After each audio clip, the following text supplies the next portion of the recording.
Goed, ons is dan nou by die tweede gedeelte van hoofstuk 6 en ons werk daar vanaf vers 9.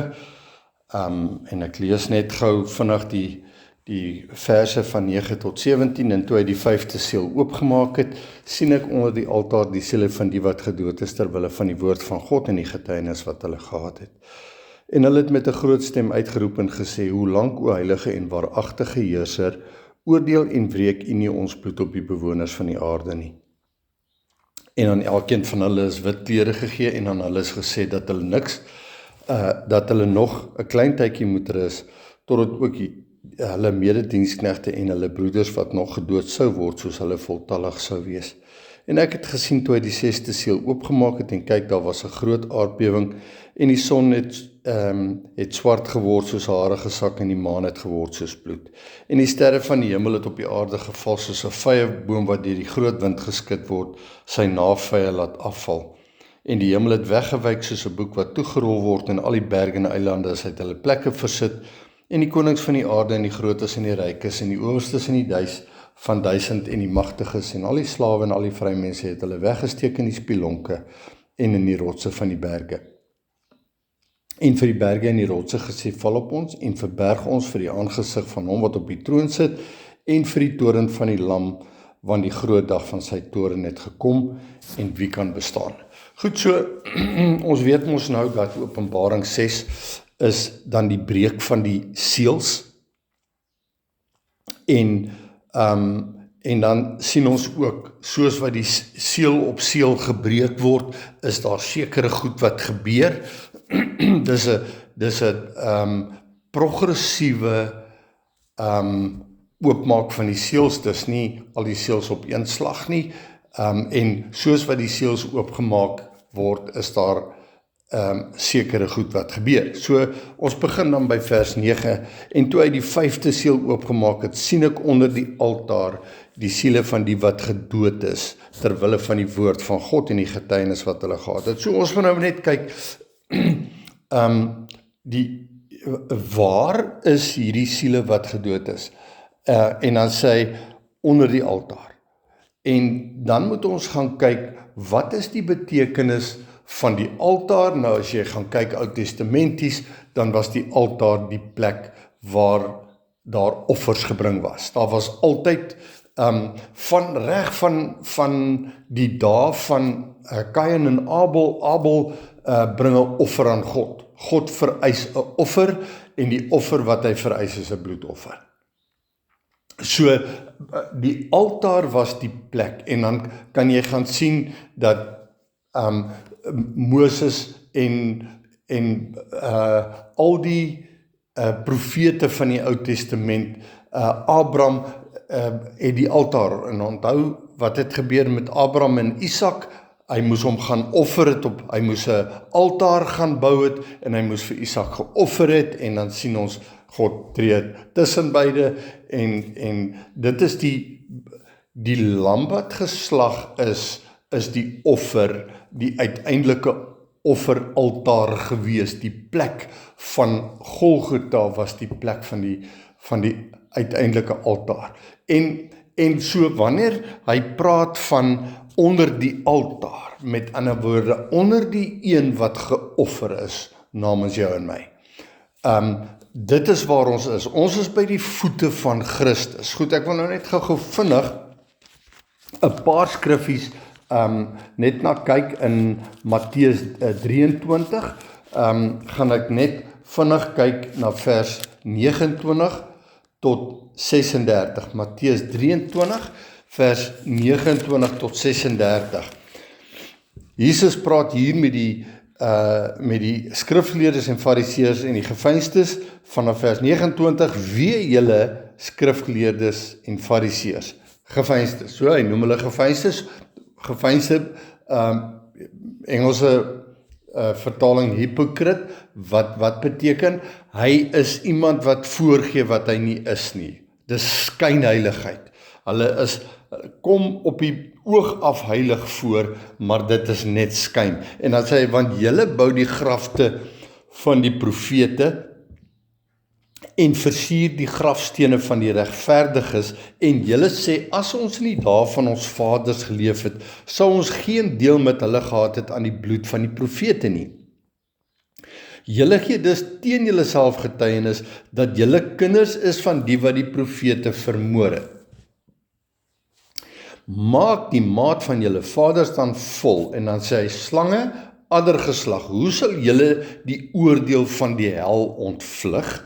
Daarom kyk, ek stuur profete en wyse manne en skrifgeleerdes na julle toe, en julle sal sommige van hulle doodmaak en kruisig, en sommige van hulle in julle sinagoges gesel, en van die een stad na die ander vervolg, sodat oor julle kan kom al die regverdige bloed wat vergiet is op die aarde, van die bloed van die regverdige Abel af tot op die bloed van Sagaria, die seun van Beregia, wat julle vermoor het tussen die tempel en die altaar.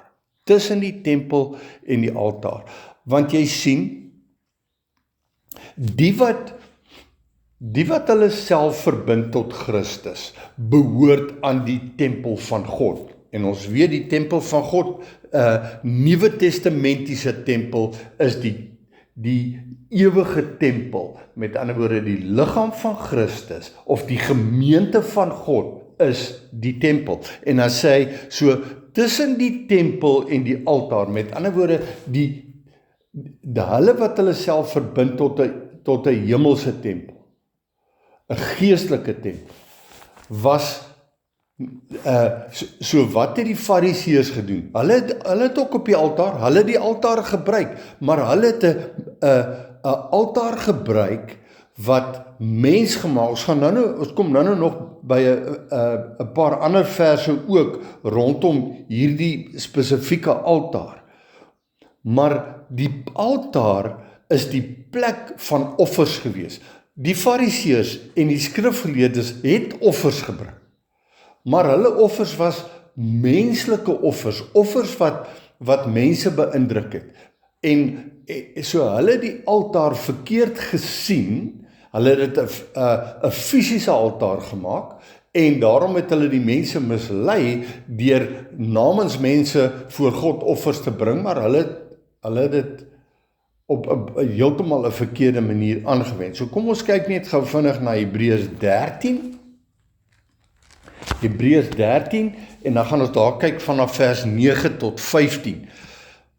Dan sê hy, moenie rondgeslinger word deur allerhande en vreemde leringe nie, want dit is goed dat die hart versterk word deur genade, nie deur voedsel nie. Goed, so die voedsel is altyd die ding van offers. Onthou, hulle het offers gebring, en dan het hulle die offers geëet nadat hulle die offers gebring het.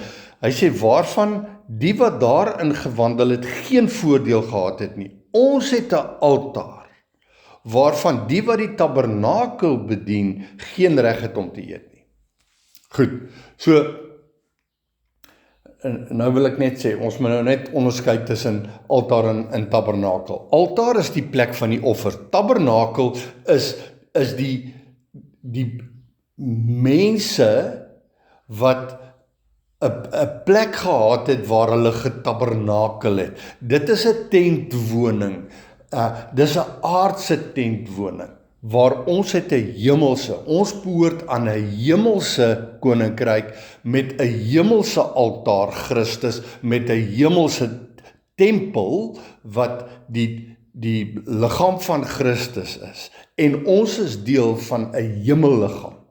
En daarom sê hy, ons altaar, waarvan die wat die tabernakel bedien, het geen reg om te eet nie. Met ander woorde, so kom ek vertolk net gou vinnig, ons hemelse altaar is nie toeganklik vir die wat die tabernakel bedien nie.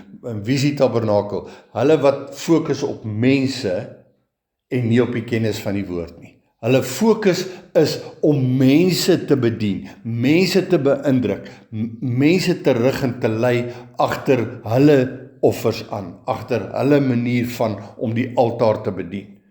Goed, ek lees verder. Want die diere waarvan die bloed vir die sonde deur die hoëpriester in die heiligdom ingedra word, hulle liggame word buitekant die laar verbrand. Daarom het Jesus ook om die volk deur sy eie bloed te heilig buitekant die poort gelei.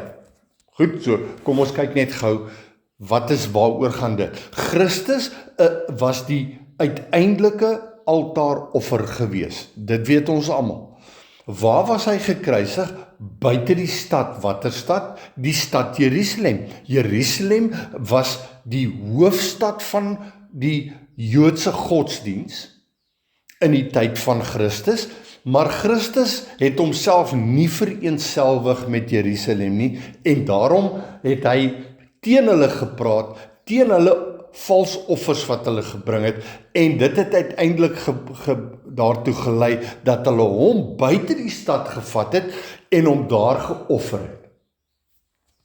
Want hy sou nooit in die stad geoffer word nie. Want jy sien, Christus is nie die tabernakel wat met mense hande bedien word en geoffer word nie. Goed, nou sê hy, vers 12, daarom het Jesus ook om die volk deur sy eie bloed te heilig buitekant die poort gelei, laat ons dan uitgaan na hom toe, waar buitekant die laar, en sy smaad dra. Want jy sien, sy smaad gaan oor, as jy aan Christus se altaar deel het, sal die wat aan die mensgemaakte altare deelneem, gaan jou verwerp, hulle gaan jou uitgooi uit hulle midde uit, en jy sal gesmaad word. Met ander woorde, ons dra die smaad van Christus. Die oomblik as jy met waarheid kom na mense toe en sê, maar dit is nie waaroor die evangelie gaan nie, julle het 'n valse evangelie weet, dan werp hulle jou uit, en jy word uitgemaak as een of ander vals leraar of 'n vals profeet. Dan sê hy, want, vers 14, Hebreërs 13, want ons het geen blywende stad nie, maar ons soek die toekomstige. So, hy sê, hier op aarde het ons nie 'n plek nie. Ons plek is in die hemel, want ons soek die toekomstige wat? Die toekomstige Jerusalem. En dan sê hy, vers 15, laat ons dan gedurig deur hom aan God 'n lofoffer bring. Deur Christus, die paaslam wat op die altaar geslag is, wat hy is die altaar. So ons moet deur sy altaar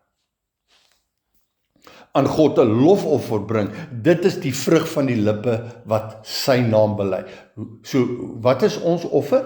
Ons offer is die paaslam wat vir ons gekom het, nie net om geslag te word nie, maar ook om die lewende woord uit die hemel uit vir ons te gebring het, en wanneer ons daai woord teruggee na God toe, in erkenning dat dit is die lofoffer, dan verheerlik dit die Vader, en ons het deel aan sy naam wat die woord van God is. Goed, ek is terug by Openbaring 6, ons het nou basies gehanteer die siele van die wat gedood is ter wille van die woord van God. Met ander woorde, jy sal wanneer jy met die woord van God na mense toe gaan,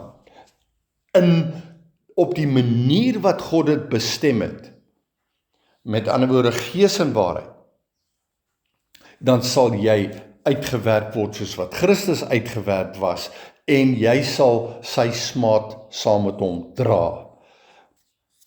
En jy sal gedood word. Wat is daai gedood? Beteken dit fisies mense doodgemaak? Nee, dit beteken jy moet sterf van jouself ter wille van die woord van God. Jou wil is nie belangrik nie, God se wil is belangrik. En solank as wat jou wil nog geld, kan God se wil nie in jou lewe geld nie, dis onmoontlik. So dis of God se wil of geen wil nie. Maar jou eie wil is nie van toepassing, daarom moet jy sterf ter wille van die woord van God en ter wille van ons getuienis. Nou wil ek net 'n ander ding sê, ons getuienis is nie, ons gaan nie oor ek getuig oor myself nie. O, die Here het dit vir my gedoen en die Here het dat vir my gedoen en die Here het my daar gaan uithaal en die Here het my daar geplaas en die Here gebruik my hier en die Here gebruik my daar. Dit is nie ons getuienis nie. Ons getuienis is van die een wat sy lewe geoffer het op die altaar. Dis dit. So, wanneer ons by die voete van die altaar is, dan hoor ons by Christus wat in die hemel op sy troon sit. Ons is by sy voete en ons hoor wat hy vir ons sê en dit is die offer wat ons dan bring. Wat is daai offer? Die woorde van God. Want dit is, hy sê, terwille van die woord van God. Goed, vers 10. En hulle het met 'n groot stem uitgeroep en gesê, hoe lank, o heilige en waaragtige heerser, oordeel en wreek u nie ons bloed op die bewoners van die aarde nie. Nou, hierdie is 'n baie belangrike punt, die ons bloed. Want daar is 'n hulle bloed en 'n ons bloed. Want ons moet verstaan, hoe werk die bloed wat ons het. Nou, dit kan vir jou hier lyk asof hy sê, hulle maak ons fisies dood en ons bloed het gevloei en omdat ons bloed gevloei het, moet God dit kom wreek. Maar dis nie die geestelike insig wat jy hier moet kry nie. Ons moet gaan kyk, wat is die bloed waarna hy hier verwys, en ek wil net vinnig na Openbaring 17, vers 1 en 2, en een van die 7 engele met die 7 skaal het gekom en my gespreek en vir my gesê, kom hierheen en ek sal jou toon die oordeel van die groot hoer, en ons gaan later daarby uitkom, wat op die baie water sit en met wie die konings van die aarde gehoereer het, en die bewoners van die aarde het dronk geword van die wyn van haar hoerery, en dan in vers 6 sê hy, en ek het die vrou gesien, dronk van die bloed van die heiliges, en van die bloed van die getuies van Jesus, en ek het my uitermate verwonder toe ek haar sien. So, goed, kom ek verduidelik net gegaan. So, gaan werk net weer 'n slag deur Johannes 15. Johannes 15 verwys Jesus na homself as die wingerdstok. Hy is die ware wingerdstok en ons is die lote. Goed, so hoe werk dit? En dan sê hy, bly in my, en soos wat hy in sy Vader gebly het, moet ons in hom bly, en as ons in hom bly, sal ons veel vrug dra, as lote. So wat is die punt? En dan jy gaan lees, ek wil nie nou te veel tyd spandeer aan wat in Johannes 15 staan nie, jy moet die begrip kry en die beginsel verstaan van wat beteken die bloed van Christus vir my en vir jou. Dit beteken, hy is die ware wingerdstok en die sap wat uit die wortel en uit die wingerdstok uitkom, gaan deur die wingerdstok binne in die lote, deur die lote uit tot in die vrug, tot in die druiwe wat aan die lote sit. Want onthou, die druiwe sit altyd aan die loot.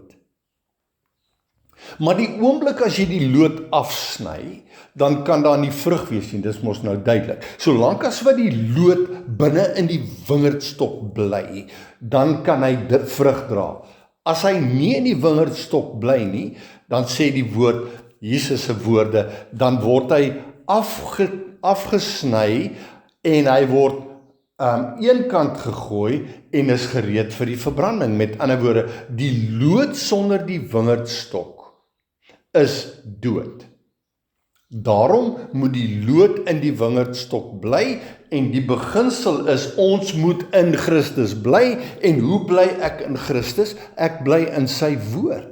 Want solank as wat ek my die heeltyd verbind as loot aan die woord van God, dan eers kan ek vrug dra. Dan eers sal daar druiwe wees wat aan die loot is. Maar sonder dat ek in sy woord bly, is daar geen vrug nie. Dit bring my terug by die bloed. Hoe lank sal u nie oordeel en wreek u nie ons bloed op die bewoners van die aarde nie? Wat beteken? Jy sien die aanbidders van die aarde, hulle wat nie hulle self verbind tot die hemelse altaar nie. Die bloed van Christus gaan nooit uit die wingerdstok uit nie. Dit bly in die wingerdstok. Goed, so dink gou, dink gou aan bloed wat binne in 'n liggaam bly. Ons is die liggaam van Christus. En wanneer ons in Christus bly, dan bly die bloed bly sirkuleer in die liggaam. Maar die oomblik as jy jou losmaak van Christus, dan is dit amputasie wat plaasvind en dan is daar bloed en dan kom die bloed, dan is die bloed nie meer, vloei nie meer in die liggaam nie, dit beland op die grond. En dit lei tot doding, dit lei tot sterf, dit is soos die lood. En nou wat hierdie heiliges sê, Here, u moet die bloed wat van die lam afkomstig is, wat deur die liggaam moes gevloei het, is geamputeer en die bloed beland op die grond, wat beteken die mense het hulle het 'n bespotting gemaak van die bloed van die lam, omdat die bloed is afgesny van die lam af, van die wingerdstok af. En daarom kan daar nie vrug wees nie. So die vrug wat moes gebly het binne in Christus en sy liggaam, het die liggaam verlaat. En dit is die bloed waarna hier verwys word.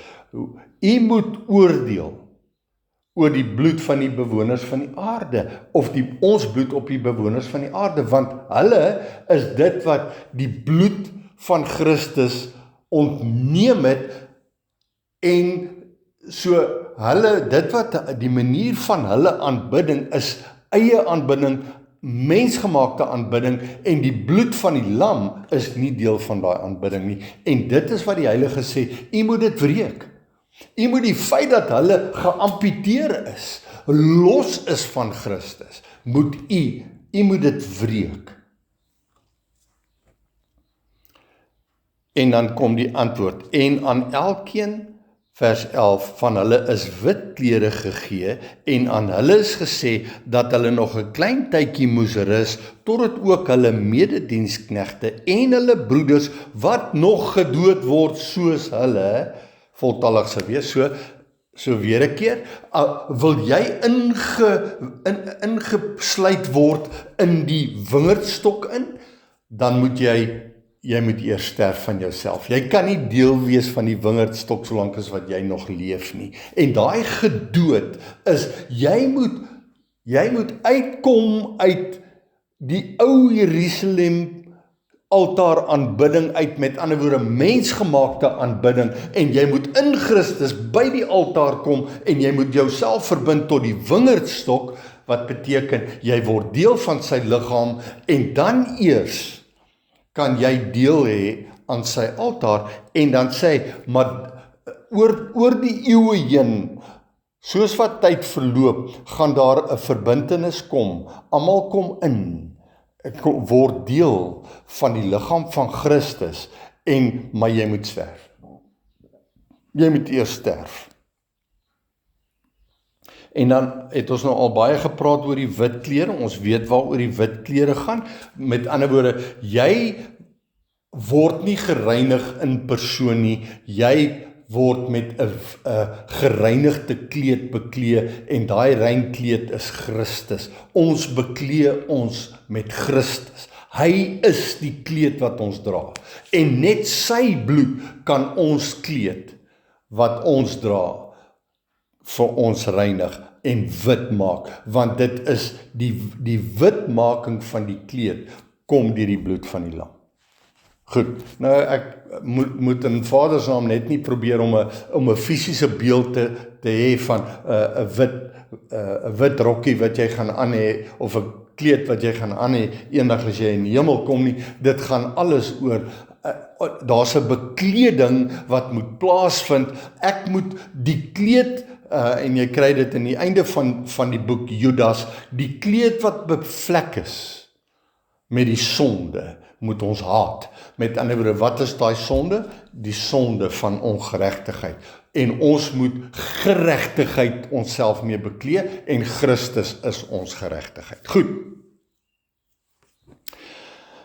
Vers 12. En ek het gesien toe hy die 6de seël oopgemaak het. So ons is nou by die 6de seël. Goed. Gesien toe hy die 6de seël oopgemaak het, en kyk, daar was 'n groot aardbewing. Elke keer as hy verwys na 'n aardbewing, dan kan jy aanvaar dat daar's 'n skudding op die wêreldse manier van godsdienstigheid en dan moet 'n skudding kom, want God skud sodat die heiliges kan uitkom. Die heiliges moet uit daai aardbewing God gebruik aardskuddings die aarde verteenwoordig godsdienstige mensgemaakte aanbidding. En God sal deur die eeue heen skud God die aarde. En moenie dit sien as 'n fisiese aardbolskudding nie. Dis nie 'n aardbewing soos die aarde bewe nie. Dit is 'n godsdienstige skudding wat moet plaasvind. Hoekom skud God die aarde, die plek van aanbidding? Want hy wil sy heiliges daar uitbring. Hy wil hulle losskud sodat hulle iewers moet mense besluite neem. En sy aardbewings is gewoonlik krisisse en goed wat kom, wat mense laat rondkyk en sê, maar wat gaan hier aan? Wat het nou hier gebeur? Wat wil God vir my sê? Dis hoekom God aardbewings bring. Goed. En hy sê, en die son het swart geword soos 'n harige sak. Nou, daar's 'n klomp skrifte en ek gaan ongelukkig nie tyd hê om by alles uit te kom nie. Maar wanneer ons kyk na die son, moet jy gaan na Genesis 1 toe, vanaf vers 1 tot 5, en ek gaan dit net vinnig, dat jy net verstaan, die verskil tussen 'n fisiese son en die son, wat lig gee, in die liggaam van Christus. In die begin het God die hemel en die aarde geskape, die aarde was woes en leeg, en duisternis was op die wêreldvloed. Met ander woorde, duisternis is die duisternis van die bose magte, was op die wêreldvloed. En die gees van God het gesweef op die waters, en God het gesê, laat daar lig wees, en daar was lig. Wat is lig? Lig is gelyk aan waarheid. Waarheid van die woord van God. Waarheid was nie op die aarde nie, totdat God lig kom skep het. In die plek van wat? In die plek van duisternis. Wie was uitgewerp uit die hemel uit? Die Satan en 1/3 van die engeleskaar. En dit was miljoene engele, wat uitgewerp is uit die hemel aarde toe. En dit is die plek wat in duisternis gehul was, totdat God gekom het en gesê het, laat daar lig wees. Kom ons bring die gees van die Here nou na die aarde toe. Toe sien God dat die lig goed was en God het skeiding gemaak tussen lig en duisternis. Lig, good. Duisternis, evil. Laat daar skeiding wees tussen good en evil. En die goed is die koninkryk van God, die evil is die koninkryk van die bose en van die duisternis. Goed, en God het die lig dag genoem en duisternis het hy nag genoem. Right, so daar's die punt. So elke keer wanneer jy na dag en nag sien, want die woord praat baie van dag en nag, is lig en duisternis. Lig en duisternis. Gaan lees maar 1 Tessalonisense 5 praat van hulle is van die nag, hulle is van die duisternis, ons is van die dag en van die lig. Goed. Ek laat dit daar. So, daar was 'n groot aardbewing en die son het swart geword soos 'n harige sak. Nou moet ons het nou klaar gesê, die son is lig. Right, gaan lees Maleagi 4, hy sê, die lig, ons sal bekleed word met die son van geregtigheid. So, lig is geregtigheid, en duisternis is ongeregtigheid. Goed, so, die son het swart geword. Met ander woorde, geregtigheid was verduister deur ongeregtigheid. Dis die beginsel. En die maan het geword soos bloed. Met ander woorde, die maan is onthou die son van geregtigheid is uit die hemel uit. En dit skyn, die afskynsel van geregtigheid beland op die aarde en dit reflekteer die lig. Maar verstaan net een ding, dat die maan wat soos bloed word is die teken van die aarde wat die reflekteer God op die verkeerde manier. Dis net 'n skynsel. Dis die skynheiligheid. En daarom die afskynsel van Christus is heeltemal iets anderster op die aarde as wat dit bedoel was dat God sê, jy moet deel wees van my, want dan sal julle skyn soos ligte. Ek bly in Christus en dan kan ek lig wees. Maar die afskynsel, die maan, hy sê en die maan het soos bloed geword. Nou ek weet die eindtydpredikers praat van bloedmane en al die nonsens wat hulle kwytraak, want dit is presies wat die woord eintlik, hulle trap in die slaggat van presies dit wat hierdie skrif sê. Julle is in ongeregtigheid en daarom vat julle die skrifte en julle maak dit 'n fisiese toepassing van die woord. Die son is die son aan die lig en die maan is die maan in die lig en nou gaan daar en dan begin hulle te kyk na die natuur verskynsels en dan sê, sien jy daar is bloedmane en daar's dit en dit het absoluut op die aarde niks te doen met dit nie. Dit het niks te doen met dit nie. Dit het alles te doen met 'n geestelike interpretasie van dit. So die maan het geword soos bloed. Met ander woorde, onthou die magte van duisternis verduister geregtigheid dat dit word ongeregtigheid. Goed. Vers 13. En die sterre van die hemel, en ons 100 keer oor gesê, die sterre van die hemel verteenwoordig gevalle engele. Die sterre van die hemel is gevalle engele. Ons kom daarby, ons gaan nog 'n paar keer daarna kyk. Maar hierdie sterre van die hemel, so kom ons kyk net Openbaring 9 vers 1 en 2. En toe die 5de engel blaas, sien ek die ster wat uit die hemel op die aarde geval het, en aan hom is die sleutel van die put van die afgrond gegee. Nou, hoe kan dit 'n fisiese ster wees wat 'n sleutel in sy hand het?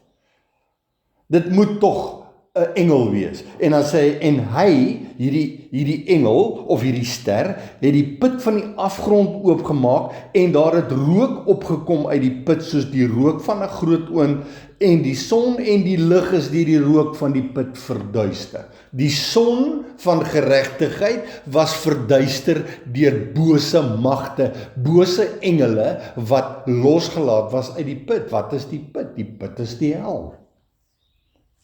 Goed, ek dink die punt is duidelik gemaak, dat ons dit reg kan verstaan. Die sterre van die hemel, die gevalle engele het op die aarde geval. Nee, baie duidelik, die plek van godsdiens en die plek van mensgemaakte aanbidding is deur die bose magte wat hulle mislei, met ander woorde, hulle vat ongeregtigheid en hulle bied dit aan in ongeregtigheid, valsleringe. Soos 'n vye boom wat deur 'n groot wind geskud word. Nou die wind is winde van leringe, dit kry ons in Efesiërs hoofstuk 4. Praat van winde van lering. So wanneer hy na winde verwys, dan weet ons dis leringe, en wanneer hy praat van winde van leringe, dan is dit valsleringe. So hier kan jy insit, en die engele het op die aarde geval, het op die godsdienstige plek geval, mensgemaakte godsdiens, soos 'n vye boom. Nou die vye boom verteenwoordig godsdiens. Vye boom is die Joodse godsdiens was die vye boom waarna Christus verwys het. En hierdie vye boom was geskud deur 'n groot wind. Wat is 'n groot wind? 'n Wind van lering. En dit het sy navye laat afval. Nou navy in hierdie konteks is untimely figs. Onthou Jesus se gelykenis toe hy vertel het van hierdie boom. Buiten die gelykenis van die vyeboom, hy praat van die man wat gekom het en Jesus sê daar was 'n vyeboom en hy het gesê jaar 1, jaar 2 en toe sê Here, los hom nog net hierdie jaar, ek sal sy grond bewerk en alles, en dan as hy na jaar 3 nie vrug dra nie, dan kap hy hom uit, en ons weet dit was die Jesus wat klaar gemaak het met die Joodse godsdiens toe hy die tempel en Jerusalem laat verwoes het. Goed. So hier praat hy van untimely figs. So Jesus Jesus gaan af na Jerusalem toe saam met sy disippels en hy kom by 'n vyeboom en hy stap en hy's honger en hy gaan na hierdie vyeboom toe en hy lig die blare op en hy sien daar's geen vye nie en dan sê die Here dat hy spreek hy dood oor die boom en dan vrek die boom. En dit is kom alles neer op God se woord wat na die vyeboom toe kom, gaan maak dat die vyeboom verdor en verdroog en hy sal geen lewe voortbring. Hy sal nie vye, so 'n vye, 'n navy is eintlik 'n voorvy, 'n untimely fig. Hy kom uit op die verkeerde tyd en hy's oneetbaar. Hy's sleg, alhoewel dit lyk na 'n eetbare vy, is dit nie 'n eetbare vy nie. Dit lyk net, dit is waaroor skynheiligheid gaan. En onthou dit het alles in die begin, in Genesis 2 en 3, toe Adam en Eva in sonde verval het, omdat hulle losgemaak het van God, het hulle in eie geregtigheid gestaan, hulle was verduister deur die Satan, en wat het gebeur? Hulle was afgesny van God, en toe wat doen hulle? Toe wil hulle self bedek met wat? Met vye blare. Goed. Vers 14. En die hemel het weggewyk soos 'n boek wat toegerol word. Goed, so die hemel het weggewyk, wat beteken? God onttrek sy woord van hulle wat los is van hom. God onttrek sy woord. Onthou, die perkamente in die boeke waarop die woord in die tyd geskryf was, in die Ou Testament en in die tyd van Christus, het hulle die Bybel op boekrolle geskryf. Dit was 'n vel papier of 'n vel wat was nie van papier nie, was papierus gewees daai tyd nie. Dit was letterlik geskryf op diervelle. En daai velle was, as daar opgeskryf was, het hulle dit toegerol en dit geberg, weggesit. En hierdie woord wat sê, en die hemel het weggewyk soos 'n boek wat toegerol word. God ontneem sy woord van hulle. God trek sy woord terug. Dis 'n boek wat toegerol word. En al die berge en eilande is uit hulle plekke versit. Berge en eilande is plekke van godsdienstige aanbidding. 'n Groot berg is die Joodse geloof was 'n groot berg.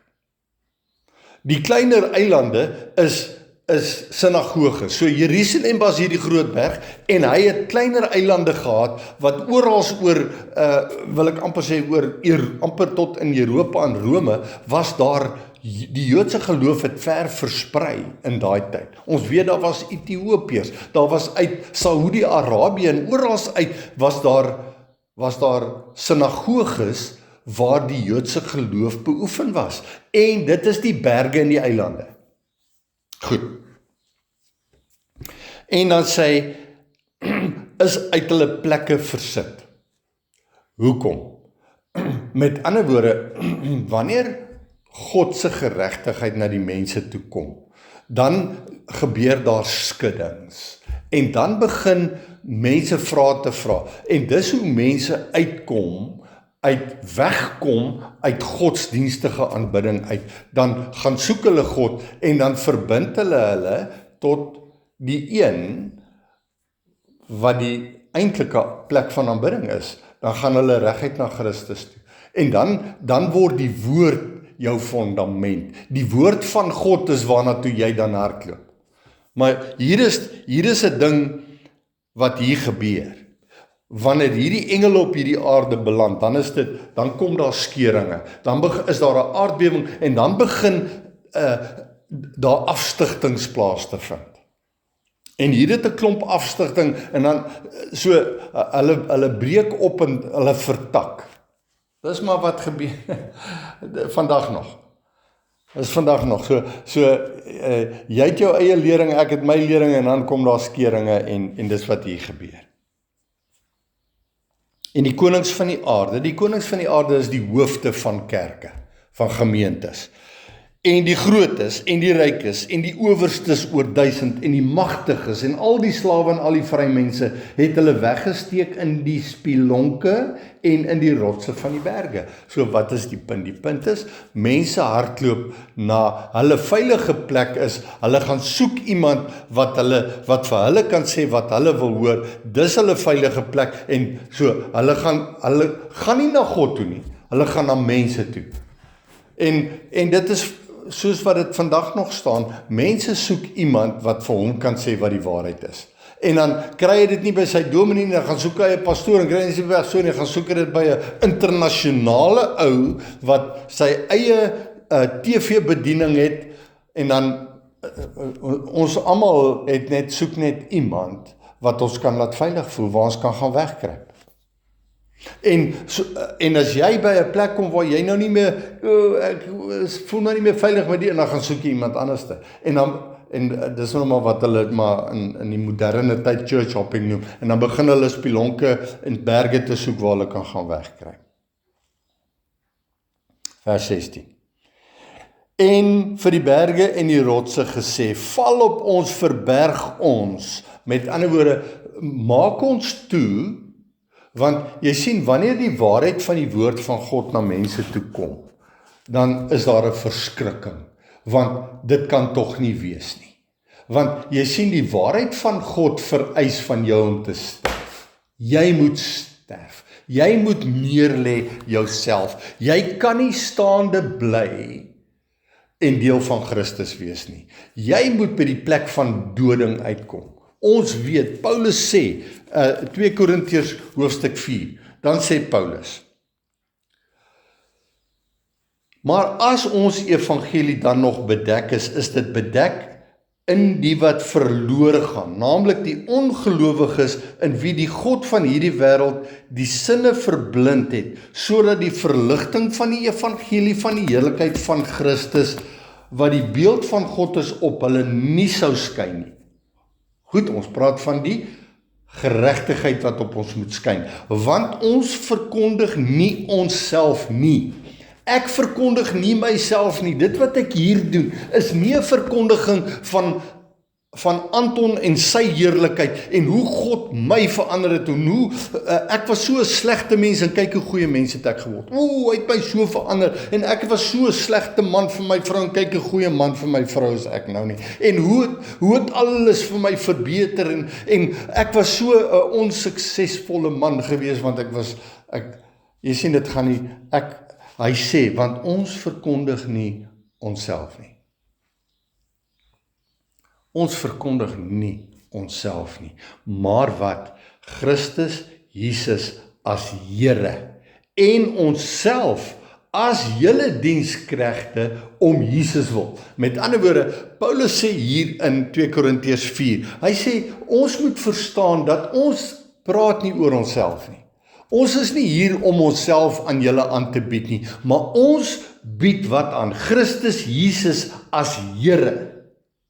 En ons is diensknegte om julle ontwil. En om Jesus wil.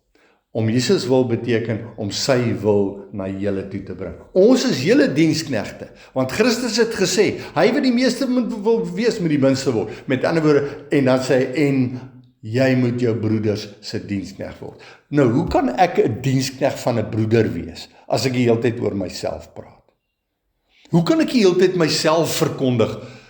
Want al wat hulle dan doen, is as hulle verheerlik hulle self, en hulle word deur mense aanbid. So, Jesus, ek wens ek was soos die ou. Ek wens ek was soos hy. Kyk net, ek wil ook soos hy wees. En dan maak daai selfverheerliking dat mense, groot groepe mense agter hulle self aantrek, en dan uiteindelik dan vat hulle geld by hulle. En dan verheerlik hulle self nog meer, en dan koop hulle vir hulle dierklere, hulle trek vir hulle dierpakke klere aan, hulle koop vir hulle dierkarre en dierhuise, want al wat hulle vir die mense wil sê is, as julle soos ek kan word, gaan julle dit ook hê. Selfverheerliking. Paulus sê, ons verkondig nie onsself nie. Want die oomblik as jy jouself verkondig, dan gaan jy jouself verheerlik, en wanneer jy jouself verheerlik, gaan jy mense agter jou aantrek, en dan gaan jy en hulle verlore gaan. Nou vat hy dit verder. Want, vers 6, 2 Korintiërs 4 vers 6, want God wat gesê het dat daar uit duisternis lig moes skyn, dit is hy wat in ons harte geskyn het, om die verligting te bring, van wat? Van die kennis van die heerlikheid van God in die aangesig van Jesus Christus. Wie is Jesus Christus? Hy is die woord van God. En wanneer die oomblik as ons die woord van God begin vooropstel, dan gebeur daar skuddings. Dan begin mense weg te kruip. Hulle is bang vir die woord van God, want hoekom is hulle bang vir die woord van God? Want daar moet 'n selfsterf plaasvind.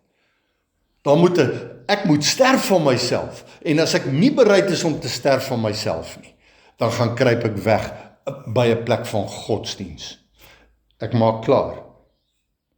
Vers 7. Maar ons het hierdie skat, ek is nog steeds in 2 Korintiërs 4, maar ons het hierdie skat in erdekruike, ons is erdekruike, met ander woorde kleipotte, sodat die voortreffelikheid van die krag van God mag wees en nie uit ons nie. So dit gaan nie oor my krag nie, dit gaan nie oor hoe oulik ek is en hoeveel heerlikheid ek myself toe eie nie. Ek is 'n kleipot.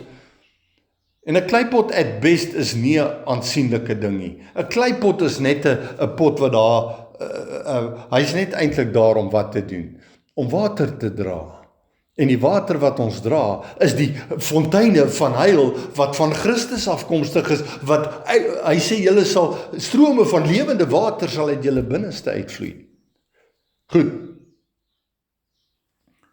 En dan sê hy, en dit is wat mense maak, dat hulle na berge toe hardloop, in spilonke en in rotse gaan wegkruip. Hier is die rede hoekom hulle dit doen. Hy sê vers 8, 2 Korintiërs 4 vers 8, in alles word ons verdruk, maar ons is nie terneergedruk nie. Ons is verleë, maar nie radeloos nie. Vervolg, maar nie verlate nie. Neergewerp, maar nie vernietig nie. Jy sien, hierdie goed wil die kerk nie hê nie. Hy soek dit nie. Nee, moet tog net nie sê dat ek moet verdruk word nie. Moet ook net nie sê dat ek moet verleë wees nie. Ek wil nie verleë wees nie. Ek wil nie skaam wees nie. Ek wil nie erken dat ek niks is nie. Ek wil nie vervolg word nie, want jy sien die oomblik as jy met die waarheid van die woord besig raak en jy in Christus is, dan is daar 'n vervolging wat plaasvind. Nee, ek wil nie vervolg word nie. Nee, ek wil nie neergewerp word nie, want jy gaan neergewerp word. Wanneer jy met die waarheid van God se woord besig raak, dan word jy neergewerp. Jy word niks, want jy moet niks word en hy moet alles word. Maar jy sien, mense wil die heerlikheid vir hulle self toe-eien. Hy wil nie die heerlikheid aan Christus toe eien nie. Hy is alles. Hy moet alle heerlikheid, alle lof en heerlikheid en aanbidding kom hom toe, nie vir jou nie. Goed, ek is terug by Openbaring hoofstuk 6. Hulle sê vir die berge en die rotse, vers 16, val op ons, verberg ons vir wat? Vir die aangesig van hom wat op die troon sit en vir die toorn van die lam. Wat is die aangesig van hom wat op die troon sit? By die altaar. Kom na die altaar toe. Kom na die voete van Christus toe. Die plek van aanbidding. Want jy sien, alle heerlikheid kom uit die hemel uit. Die altaar, die plek van aanbidding is in die hemel. Dis hoekom Paulus sê, julle moet die dinge daarbo bedink. Die dinge wat nie op die aarde is nie, maar in die hemel. Kom ons kyk gou net vinnig, Kolossense sê, ekskuus ek het nou nie, Kolossense sê, as julle dan saam met vers 3 vers 1, Kolossense 3 vers 1, as julle dan saam met Christus opgewek is, soek die dinge daarbo, waar Christus is aan die regterhand en aan die regterhand van God sit. Christus is nou op die troon aan die regterhand van God. Gaan na hom toe. Maar jy sien, jy gaan nie toegang hê na hom toe, as jy nie sterf van jouself nie. Jy kan nie uit jou vlees bly lewe en na Christus toe gaan nie. En dan sê hy, bedink die dinge wat daar bo is, nie wat op die aarde is nie. Wat is op die aarde? Berge, spilonke, en mense wat na berge toe hardloop vir die waarheid van God se woord. Dis op die aarde, jy gaan dit nie daar kry nie. Hy sê, bedink die dinge daarbo, nie dit wat op die aarde is nie, want julle het gesterwe. Met ander woorde, jy moes gekies het, ek leef nie meer nie. Ek kies om nie meer te lewe nie. Ek kies om nie my wil te soek nie, maar sy wil. Dis waaroor die gebed van Christus gaan. Soek, Here, laat u koninkryk kom, laat u wil geskied, soos wat dit in die hemel is, hier op aarde ook. Here, laat ons u wil na ons toe trek. Nie, laat ons opgaan om u wil te kry. Dis eintlik die beginsel. Want julle het gesterwe en julle lewe is saam met Christus verborge in God. Nou daai verborge beteken secret. Die lewe wat ek nou het, nie Anton lewe nie, die lewe van Christus is verborge waar in die hemel, daar by hom. Dis secret, dis 'n verborgenheid. En as ek wil deel hê aan die verborgenheid van God, dan moet ek opgaan boontoe. Hoe? Deur die woord van God, gees en waarheid. Ek gaan in die gees op, deur die woord van God, na God toe, na sy troonkamer toe, en sê, Here Jesus, gee vir my wat u vir my bestem het, deur die offer wat u vir my gebring het. Wat het hy geoffer? Hy het die hemel verlaat en aarde toe gekom. Dit was sy offer. En toe het hy op aarde vir jou en my gesterf en opgegaan hemel toe, sodat ek en jy kan sterf en opgaan hemel toe. Want jy sien, jy kan nie opgaan hemel toe as jy nie eers sterf, soos wat Christus gesterf het nie. Wanneer, vers 4, dan is ek regtig by klaarmaak. Wanneer, vers 4 van Kolossense 4, wanneer Christus, wat ons lewe is, geopenbaar word, dan sal julle ook saam met hom in heerlikheid geopenbaar word. Kan jy sien? Hy wil homself aan jou en my openbaar. Hoe? Deurdat hy van die altaar af ons bedien, wanneer ons opgaan na hom toe en sê, Here, u het alles vir ons bewerk, u het alles vir ons gebring, u die woord vir ons gebring, u is geoffer, ons moet nou opgaan na u toe, sodat ons deel kan hê aan die lewe van Christus, wat verborge is in die hemele en nie hier op aarde. Ek kan nie die woord van God net lees en sê, ek het die antwoord nie. Ek het dit nie, tensy hy dit aan my openbaar maak nie. Goed, en dan kom hy, dan sê hy, vir die aangesig van hom wat op die troon sit, sal dit nou net in Kolossense 4 gelees, gaan op na hom toe wat op die troon sit, en vir die toren van die lam, hulle gaan kruip weg in die berge, vir wat? Vir hom wat op die troon sit en vir sy toren, want wat doen sy toren? Sy toren doen een van twee goed. Sy woord, of kom ek stel dit anders daarop, sy woord het een van twee goed, dit bring lewe of dood voort. Dit bring of die toren, op hulle, wat hom vanuit vlees uit, vanuit selfgemaakte menslike, vleeslike interpretasie van God se woord, dink hulle het die lewe, hulle word onder sy toren, word hulle vernietig. Of hulle hardloop van die berge af weg, hulle hardloop van die spilonke af weg, en hulle hardloop na Christus toe, wat op sy troon in die hemel sit, en hulle sê, Here, ons wil u direk aanbid, ek het nie 'n tussenganger nodig nie, ek kan direk my tot Christus verbind, en dan word ek deel van wat? Van sy liggaam, en sy liggaam is nie by die berge nie, is nie by die spilonke nie, is nie kruip nie in die rotse weg nie, want hulle is nie skaam om na die koning toe te gaan wat op sy troon sit nie. Vers 17. Want die groot dag van sy toren het gekom, en wie kan bestaan? Want jy sien, die groot dag van sy toren is nou. Dit kom nie eendag wanneer hy terugkom nie, sy toren is nou. En die groot dag van die Here is 'n tyd tydperk is 'n era. Wat is dit? Die era vandat Christus gekom het, totdat hy weer kom. Sonsopkoms, sonsondergang.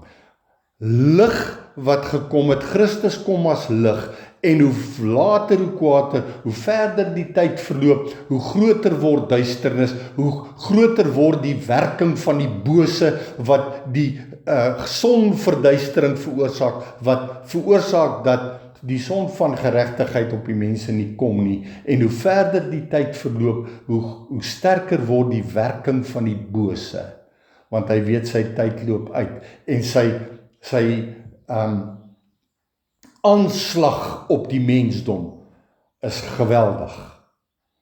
Maar jy sien, wanneer jy na mense toe hardloop, wanneer jy na berge toe hardloop, gaan jy die toren van God gaan op jou kom, en jy sal deur God, die dood sal oor jou kom, want wie kan bestaan as die toren van God oor jou kom? Mense gaan jou nie kan red nie. Jy gaan nie eendag, wanneer dit alles verby is, voor die regterstoel staan en sê, ja, maar ek het my dominee dit vir my gesê, of my pastoor het dat vir my gesê, of my priester het dit vir my gesê, of my wie ook al het vir my gesê, of my vader, want die Katolieke noem hulle priesters vader, my vader het vir my gesê, jy gaan nie, hulle gaan jou nie kan red nie, hulle gaan nie namens jou in die bres kan tree nie, want jy moet na die lam toe gaan wat op die troon sit, want hy is die enigste offer wat jou kan red. En daarom, kom uit daar waar jy wegskuil. Kom weg van die plek wat jy dink veilig is, wat jou van die toren van God kan red, want dit kan nie, uiteindelik gaan jy moet uitkom. Want hulle gaan jou nie kan beskerm teen die toren van God nie. Amen.